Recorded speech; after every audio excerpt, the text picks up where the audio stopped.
Vlerësimi i ri kombëtar i mjediseve ushqyese në shkollat e Maqedonisë së Veriut ka zbuluar se ushqimet dhe pijet e pashëndetshme janë gjerësisht të disponueshme dhe promovohen brenda dhe rreth shkollave.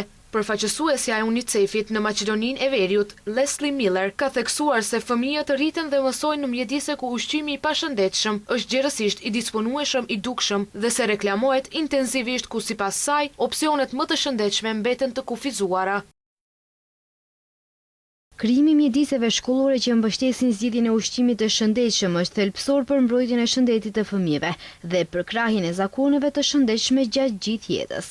Nga hulumtimi i bërë tregon se në çdo shkollë ku shitej ushqim, 20% e shkollave të përfshira, të gjitha opsionet ishin të pashëndetshme. Vlerësimi po ashtu ka treguar se 35% e shkollave të përfshira që ofrojnë vakte ushqimore i respektojnë standardet kombëtare të ushqimit. Ndërkaq, mbi 80% e nxënësve kanë mbështetur ofrimin e vakteve të shëndetshme dhe ushqyese në shkolla. 60% besojnë se kufizimi i ushqimit të pashëndetshëm dhe rreth shkollave do të ndihmonte t'i bënin zgjidhje më të shëndetshme, ndërsa 85% kërkojnë që ushqimi i shitur në shkolla të ketë çmime të përballueshme.